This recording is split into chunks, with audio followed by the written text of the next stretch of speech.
예수 믿는 사람들에게는 누구에게나 한 가지 공통점이 있습니다. 뭘까요? 그것은 신앙생활을 잘 하고 싶은 마음입니다. 오늘 이 자리에 모이신 모든 분도 마찬가지일 것입니다. 다들 평생 딱 한 번만 하는 신앙생활이니 당연합니다. 우리가 신앙생활을 잘 하려면 기본이 튼튼해야 합니다. 그 가운데 하나가 하나님의 본심을 정확히 아는 것입니다. 하나님의 본심은 모른 채 자기 고집대로 신앙생활을 하면 곤란합니다. 우리 다 같이 오늘 설교의 제목을 외쳐볼까요? 3번 외칩니다. 자, 저를 따라 같이 우리 시작. 고집이 사람 잡는다. 고집이 사람 잡는다. 고집이 사람 잡는다. 하나님의 본심은 순종을 통한 구원입니다. 본문이 가르쳐주는 순종의 길은 2가지입니다. 첫째로 하나님을 철저히 신뢰하라. 따라서 하십니다. 첫째, 하나님을 철저히 신뢰하라. 하나님을 철저히 신뢰하라. 예레미야 42장은 41장과 긴밀히 연결되어 있습니다. 41장은 미스바에서 발생한 충격적인 사건을 소개합니다. 요즘 같으면 일간지에 사회면을 장식할 만한 톱 뉴스입니다. 주요 등장인물은 이스마엘과 그다리아입니다. 이스마엘은 유다의 왕족 출신입니다. 그다리아는 바벨론이 임명한 유다 총독입니다. 어느 날 이스마엘이 부하들과 함께 미스바로 그다리아를 찾아옵니다. 그다리아는 그들을 따뜻하게 환대합니다. 그들과 더불어 식사합니다. 분위기가 제법 무르익을 때쯤입니다. 갑자기 이스마엘이 칼을 꺼내서 그다리아를 칼로 칩니다. 그 자리에 있던 모든 유다 사람과 갈대아 군인들마저 죽입니다.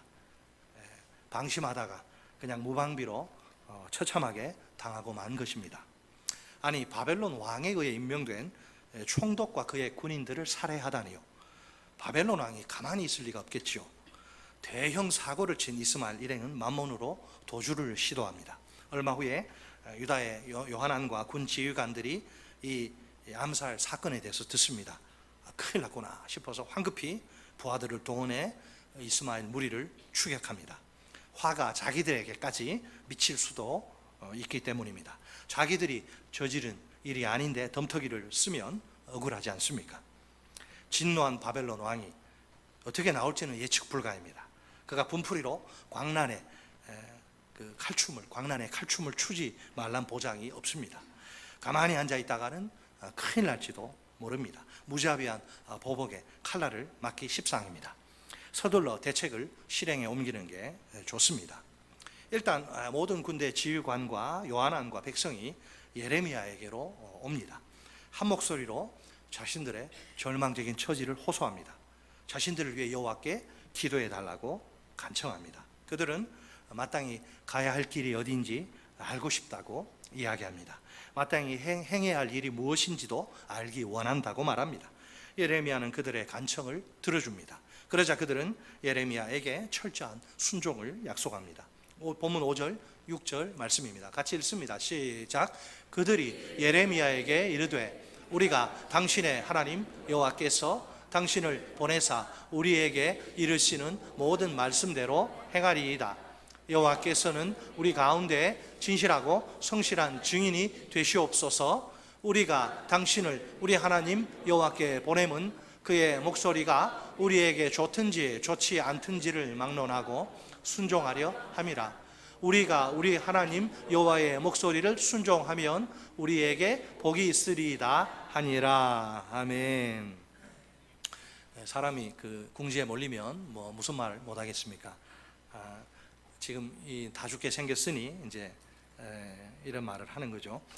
자기들이 여호와의 말씀을 반드시 순종할 것이라고 강조합니다. 심지어 여호와께서 진실하고 성실한 증인이 되시기를 원한다고 말합니다. 여호와를 증인으로 세우고 우리는 여호와가 증인이니 반드시 우리가 말씀대로 순종하겠다. 그게 우리에게 좋든지 좋지 않든지 상관없다. 우리는 무조건 절대 순종하겠다. 좀 이상하지 않습니까? 왜 이렇게까지? 사람이요, 약속은 함부로 하는 게 아니죠. 부부 사이에도 선물 뭐 하겠다 함부로 말하면 뒷감당하기 힘들어요. 왜 이렇게까지 하나님을 증인으로까지 세우면서 왜 이렇게까지 자신 있게 순종을 약속할까요? 그들에게 이런 확신이 넘치기 때문입니다. 어떤 확신? 애굽으로 가려는 우리 계획을 여호와께서 틀림없이 인정해 주실 거야. 예레미야를 통해 주어질 여호와의 말씀 역시 우리 계획과 분명히 일치할 거야. 굳게 믿는 거예요. 그들이 여호와의 뜻을 알려는 근본 동기가 살짝 엿보입니다. 진심으로 여호와의 뜻에 순종하기 위해서가 아닙니다. 하나님의 오케이 사인, 하나님의 오케이 사인을 받기 위해서입니다. 정말 그들이 듣고 싶은 하나님의 음성은 따로 있어요. 어떤 걸까요? 너희들이 애굽으로 가려고 결정한 모양인데 참 잘했구나. 잘했군 잘했어. 내 뜻과 일치하니까 허락하마. 오늘날 한국 교회 성도들은 어떨까요? 때로는 이제 목사에게, 저도 뭐 그런 경우 있는데, 때로는 목사에게 찾아와서 자신과 가족들을 위해 기도해 달라고 요청합니다. 그러면서 입으로는 하나님의 뜻을 알고 싶다고 말합니다. 하나님이 그 뜻을 알려주시면 꼭 순종하겠다고 이야기합니다. 이 시간 가슴에 손을 얹고 생각해 봅시다. 내가 진정으로 하나님의 뜻을 알고 싶은 게 맞나요? 하나님이 어떤 말씀을 주셔도 순종할 자세가 되어 있나요? 하나님의 말씀이 좋든지 좋지 않든지 내게 순종할 의지가 있나요? 이미 마음속으로는 내가 어떻게 행동할지 다 결정한 거 아닌가요? 하나님의 응답과는 상관없이 말입니다. 내 결정에 대해 하나님이 오케이 그런 해주시길 바라는 건 아닐까요? 그런 식으로 내 뜻을 하나님께 강요해도 되는 걸까요? 그것은 하나님의 뜻을 구하는 사람의 모습이 아닙니다. 그에게 중요한 것은 하나님의 뜻이 아닙니다. 자기 뜻이요, 자기 계획이요, 자기 결정이에요. 하나님도 이 뜻과 계획과 결정에 동의해 주셔야 합니다. 다 결정하고 통보, 저도 그런 경우 많은데요. 와서 그냥 통보합니다. 기도해 달라 그러는데 이미 결정했어요. 더 이상 의논하는 게 아니죠. 자, 만약 그렇다면 하나님은 내 인생의 주인이 아닙니다. 단지 들러리에 불과할 따름이죠. 인생의 뜻과 계획과 결정은 모두 내 머리에서, 내 자신에게서 나옵니다. 그러면 하나님은 뭔가요? 하나님이 하실 일은 무엇이란 말인가요? 옆에서 손뼉 치시면서 잘한다 이렇게 격려하시면 되는 걸까요? 오늘날 한국 교회에서 흔히 볼 수 있는 안타까운 현실입니다. 자기가 다 결정해 놓고 하나님이 동의, 제청, 예 가시면 예까지 전부 해달라는 거죠. 본문 속 유다의 남은 자들과 다를 바가 아예 없는 셈입니다. 어떻게 생각하십니까? 이제 본문 10절을 보면 여호와의 답변이 조건적으로 주어집니다. 우리 10절 같이 읽습니다. 10절 시작. 너희가 이 땅에 눌러 앉아 산다면 내가 너희를 세우고 헐지 아니하며 너희를 심고 뽑지 아니하리니 이는 내가 너희에게 내린 재난에 대하여 뜻을 돌이킴이라. 아멘. 히브리어 그 성경의 그 강조의 의미를 제대로 살려 번역하면 이렇습니다. 만약 그들이 정말로 확실하게, 이 두 단어가 들어가야 돼요. 만약 그들이 정말로 확실하게 유다 땅에 눌러 앉아 산다면, 그러면 여호와께서 그들에게 내리신 재난에 대해서 마음 아파하실 것입니다. 그로 말미암아 그들을 세우고 헐지 않으실 것입니다. 그들을 심고 뽑지 않으실 것입니다. 이 말씀을 뒤집어 읽어볼 필요가 있어요. 어떻게? 만일 그들이 여호와 하나님에 의해 헐리거나 뽑히는 그 재난을 당하고 싶지 않다면 어떻게 해야 할까요? 세워주시고 심어주시는 여호와 하나님의 은총을 진정으로 원한다면 어떻게 하는 게 좋을까요? 답은 하나, 그들은 마땅히 유다 땅에 그대로 계속 머물러 살아야 합니다. 놀랍게도 예레미야는 그들을 향하신 하나님의 확고한 구원 의지를 선포합니다. 분명히 밝힙니다. 11절, 본문 11절 말씀 읽습니다. 11절 시작. 여호와의 말씀이니라. 너희는 너희가 두려워하는 바벨론의 왕을 겁내지 말라. 내가 너희와 함께 있어 너희를 구원하며 그의 손에서 너희를 건지리니 두려워하지 말라. 아멘. 하나님은 두려워하다라는 히브리어 동사를 3번에 걸쳐 반복하십니다. 그들은 바벨론 왕을 결코 두려워해서는 안 됩니다. 아예 그럴 필요조차 없다는 거예요. 그 이유가, 그 근거가 무엇일까요? 첫째로 하나님이 그들과 함께 계셔서 그들을 구원하실 것이기 때문입니다. 바벨론 왕의 손에서 그들을 건져주실 것이기 때문입니다. 하나님이 자신의 백성인 그들을 틀림없이 보호하시겠다고 약속하시는 겁니다.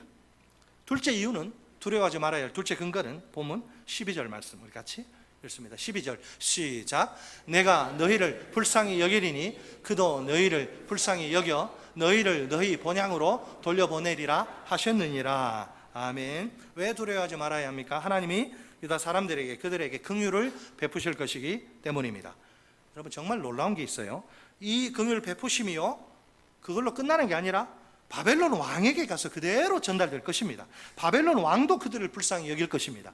바벨론 왕에게 칼 맞아 죽을까 벌벌 떨고 있는 이런 상황인데 하나님은 아니야, 내가 너희를 불쌍히 여기고 그 불쌍히 여기는 내 마음이 바벨론 왕에게 그대로 전달돼서 그들도 나처럼 너희를 불쌍히 여길 거야. 그래서 너희를 본향 너희 자신의 땅으로 돌려보낼 거야.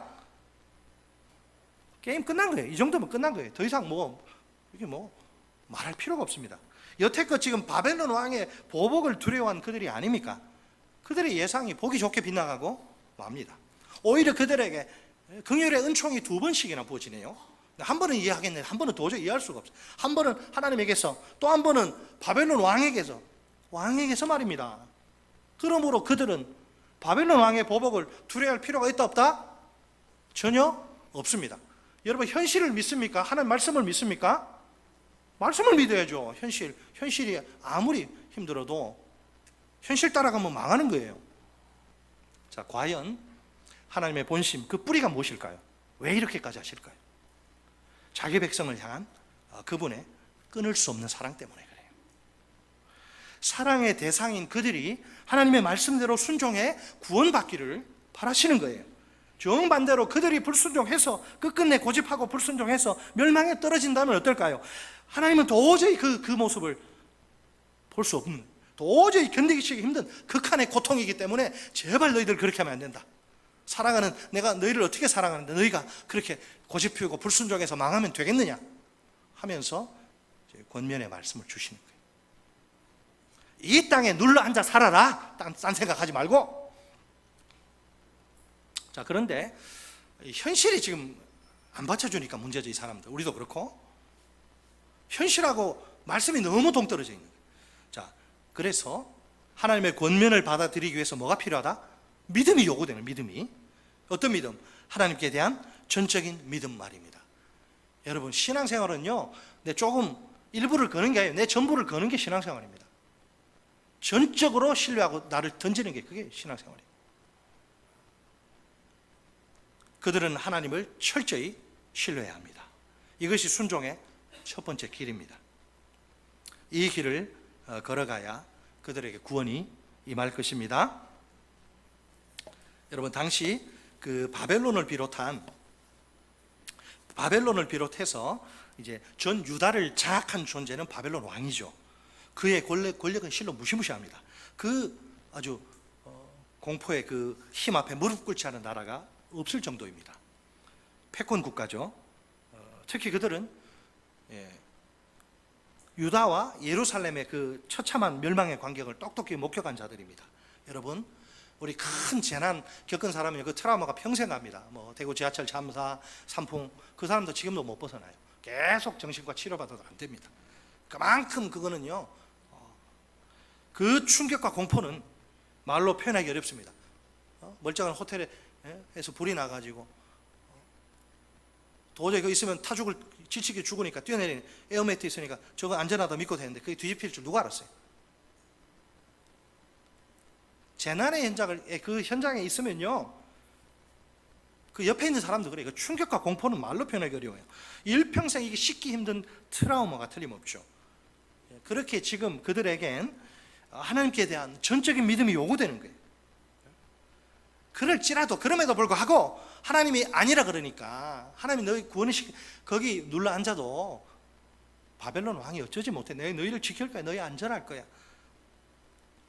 하나님께 대한 전적인 믿음이 현실을 보는 게 아니고, 현실로 가능성을 판단하는 게 아니고, 여호와의 말씀이 현실과 상치되고 배치되고 충돌해도 여호와의 말씀이 이루어지기 때문에 전적인 믿음이 요구되는 거예요.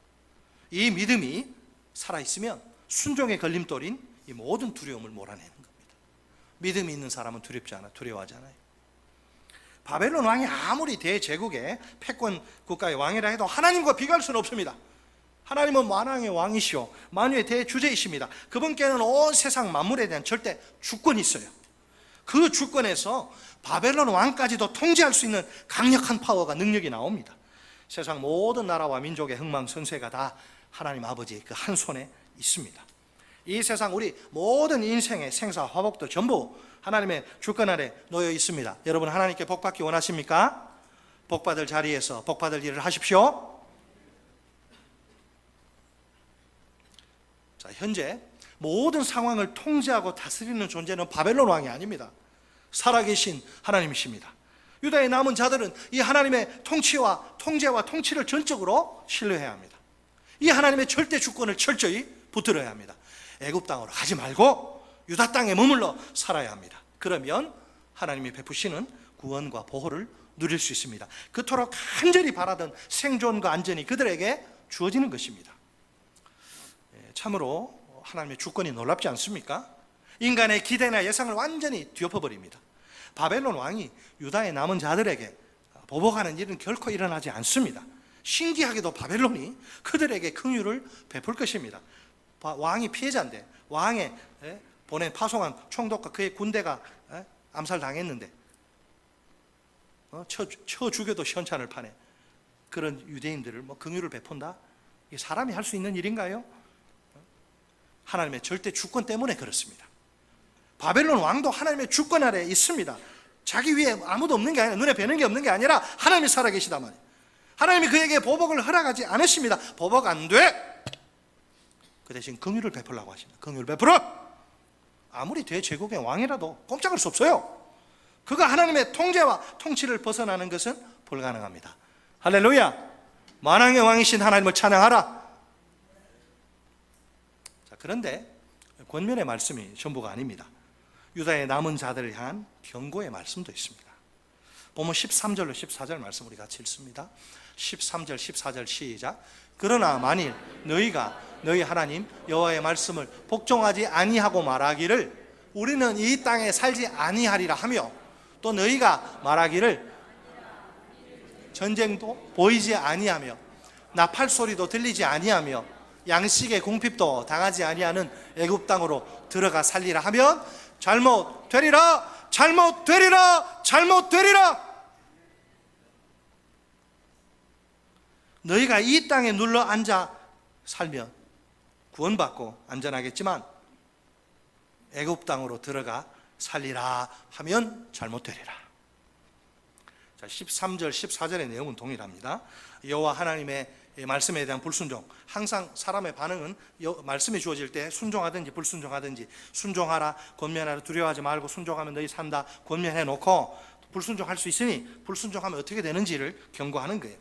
하나님의 말씀에 대한 불순종을 두 가지로 압축을 딱 해버립니다. 첫째로 그들은 더 이상 유다 땅에 살지 않겠다고 다짐해서 말할 것입니다.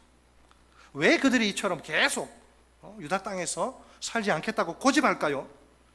그달에야 총독의 그 죽음에 대한 바벨론 왕의 그 피해 보복이 두렵기 때문입니다. 분명 그렇게 할 필요 없다는 하나님의 약속이 주어지지 않습니까? 그럼에도 불구하고 그들은 현실이 전부예요. 눈에 보이는 게 전부예요. 두려움을 극복하지 못합니다. 둘째로 그들은 나름대로 자기들이 생각한 이유, 왜 우리가 애굽으로 가야만 하는지 필연적인 이유, 나름대로 생각한 이유를 타당해요. 들어보면 인간적으로는 이유를 들이댈 것입니다. 여러분, 유다 땅은요 원래 칼과 기근과 전염병으로 멸망을 이미 한번 겪은 유다 땅. 하지만 애굽 땅은 달라요. 다릅니다. 유다 땅보다 훨씬 더 환경이 좋습니다. 그 땅에는 전쟁이 보이지 않습니다. 전쟁을 알리는 나팔 소리도 들리지 않아요. 그 나일강이 얼마나 풍요한 나일강이 젖줄인데, 생명줄인데 그들에게 애굽은 양식의 궁핍 그런 거 없습니다. 얼마나 지천으로 고기가 널렸는지 몰라. 애굽이야말로 자신들의 생존과 안전에 최적화된 땅입니다. 생존과 안전을 위한 최고의 도피처는 애굽이란 말이에요. 따라서 애굽 땅을 선택하는 것이 그들의 최선이라, 인간적인 생각으로. 여러분, 원래 그들을 향한 하나님의 뜻은 너무나 확실합니다. 유다 땅에 머물러 사는 것이 하나님의 뜻입니다. 애굽 땅에 가서 살겠다는 그들의 결정은 어떨까요? 하나님의 뜻을 거역하는 죄, 곧 불순종의 죄입니다. 하나님이 가장 싫어하는 죄죠. 여기서 순종에 관한 중요한 원리가 보입니다. 우리 가정교회는요 성경대로 하는 교회입니다. 그 모토 중에 우리 최 목사님이 늘 강조하시는 게 뭐냐면, 어른이 그렇다고 하면 그런 줄 알고 아니라고 하면 아닌 줄 알아요. 위에 계신 최고 어른 한 분 계신데 위에 계신 최고 어른이 그렇다고 하시면 그런 거예요. 모든 사람이 아니라 그래도 어른이 야 그런 거야 끝나는 거예요. 위에 계신 최고 어른이 그렇다고 하시면 그런 거예요. 다수결 이런 거 통하지 않아요. 또 아니라 하시면 아닌 거예요. 거기다 자꾸 자기 생각, 자기 느낌 뜻을 들이대면 곤란합니다. 그런 식으로 감히 어른의 말씀을 판단하는 것은 절대 금물이에요. 예를 들면 이런 식이죠. 하나님이 야 그렇다고 하시는데 나는 아니라고 고개를 흔드는 거예요. 반대로 하나님이 아니라고 하는데 나는 끝끝내 그렇다고 부득 우겨대는 거예요. 그럴 때 내가 갖다 붙이는 꼬리표가 있어요. 내 생각에는, 내 의견은. 목사가 하나님의 말씀입니다. 내 생각에는, 내 의견은. 도대체 지금 내게 뭐가 중요합니까? 내 생각이나 내 의견입니까? 아니면 하나님의 생각이나 하나님의 의견입니까? 내 생각이나 내 의견이 중요한 게 아닙니다. 착각하지 마세요. 불완전한 인간의 생각과 인간의 의견이 뭐가 중요해요? 완전하신 하나님의 생각이나 하나님의 의견이 가장 중요합니다. 오직 하나님의 뜻만이 내게 전부입니다. 따라서 하십니다. 오직 하나님의 뜻만이 내게 전부다. 네. 내가 최고 어른이신 하나님의 말씀을 액면 그대로 믿으면 됩니다. 신앙생활은 복잡하게 하는 거 아닙니다. 머리 굴리는 거 아니에요. 어린아이처럼 순수한 마음으로 단순하게 하는 게 제일 좋습니다. 너희가 어린아이와 같지 않으면 어디에 들어가지 못한다? 천국에 들어가지 못해요. 두 번째 파트입니다. 자기 고집을 확실히 꺾어라. 따라서 하십니다. 둘째, 자기 고집을 확실히 꺾어라. 아멘. 네, 아멘이 벌써 고집대로 살고 싶어요. 여러분 고집대로 살고 싶습니까? 고집대로 살면 망합니다. 성경을 보세요. 이제 순종의 두 번째 길입니다. 순종의 적 자기 고집, 순종의 적인 자기 고집을 확실히 확실히 꺾어버려야 합니다. 13절 14절 우리가 읽었지만 이게 가정적인 상황입니다. 실제 일어나지 않았는데 이런 이제 가능성을 이야기하는 거예요. 여기 보니까 예레미야에 아주 뿌리 깊은 염려가 담겨 있습니다. 그들이 철저한 순종을 감히, 우리 여러분 약속할 때 하나님 증인으로 안 해요. 간땡이 붙지 않는 한 그렇게 안 합니다. 하나님을 증인으로 딱 세우고 이렇게 한단 말이죠. 철저한 순종을 약속한 건 이거 분명한 팩트입니다. 객관적 사실이에요. 그러나 예레미야는 그 말 들을 때에 예레미야가 믿겠습니까? 그걸 별로 믿음이 가지 않아. 그 사람들. 왜? 40년 동안 자기가 사역하면서 체험했거든. 40년간 뼈저리게 경험한 유다 백성의 완고함, 그게 얼마나 지독한지 알기 때문에, 황소 심줄보다 더 질기다는 걸 알기 때문에 유다 백성은 예언자 예레미야를 통해서 계속 하나님의 말씀을 듣습니다. 그렇지만 그들은 하나님이 보내신 그분의 종 예레미야를 배척합니다. 그를 통해 선포되는 하나님의 말씀 듣기 싫다고 귀를 틀어막고 거절합니다.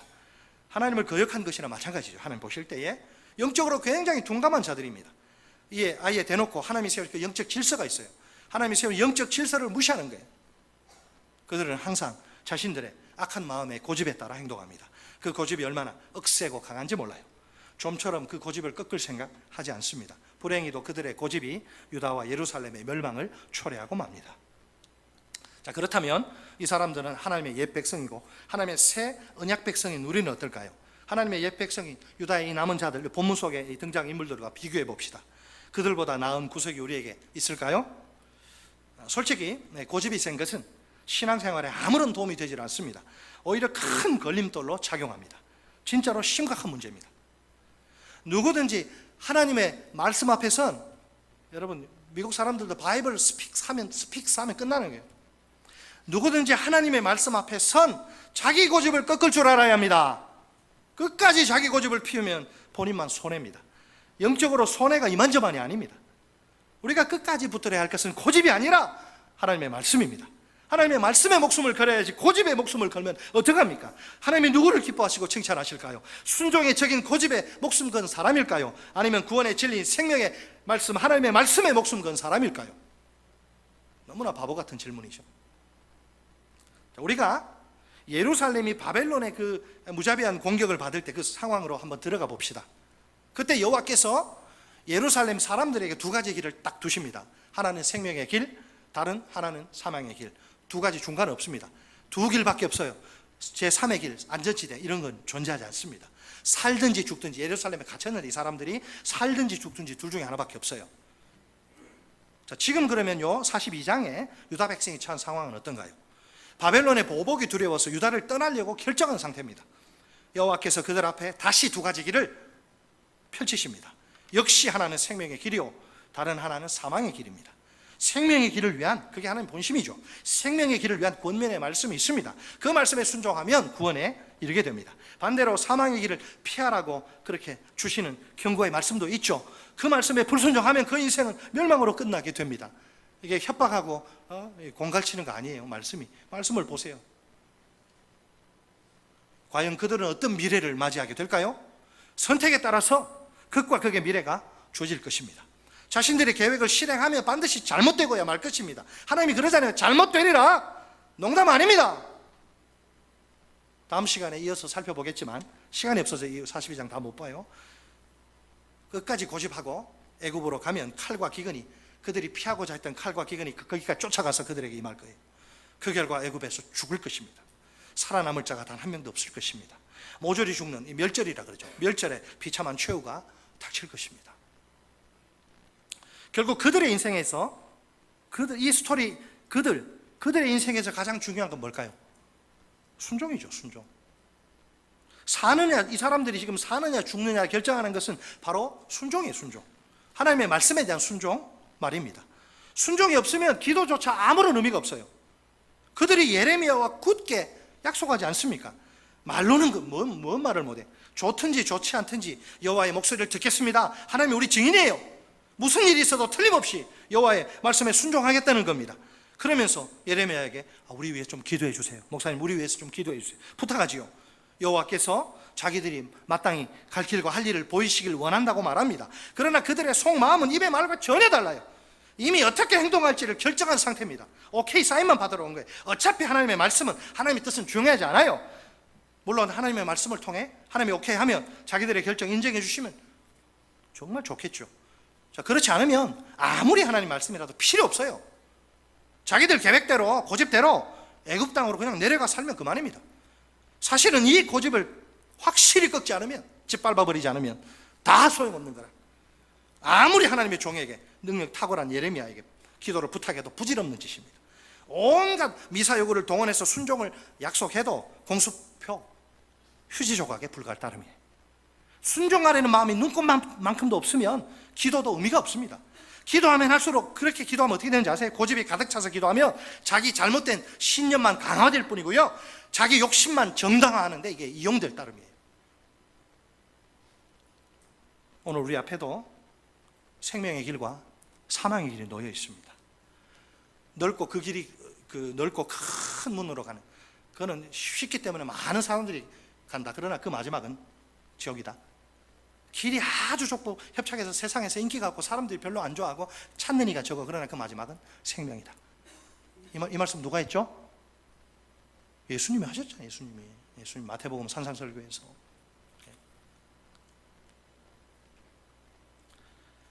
하나님은, 하나님의 본심이 뭡니까? 우리가 순종을 통해서 생명의 길로 들어서길 바라십니다. 그것이 하나님의 새 언약 백성인 우리를 향한 하나님의 본심입니다. 막 괴롭히고 협박하고 막 공갈치고 막 그래가지고 불행에 빠뜨리는 거, 그럴 부모가 어디 있으면 세상에. 불완전한 이 부모도 자기 자식한테 그렇지 않은데 완전하신 아버지 지옥 가기를 바라실까요? 우리가 교회 다니는 사람들이. 그 본심의 뿌리가 뭐라고요? 하나님의 놀라운 사랑입니다. 사랑 때문에 차마 우리가 불행에 빠지는 그걸 볼 수가, 그건 어마어마한 고통을 안겨드리는 거예요. 비수를 꽂는 거예요. 예수 하나님의 마음에. 자, 요한일서 4장 9절로 10절, 그 사도 요한이 감격에, 이 십자가의 사랑에 감격해서 고백을 합니다. 우리 요한의 마음으로 요한일서 4장 9절 10절 읽습니다. 시작.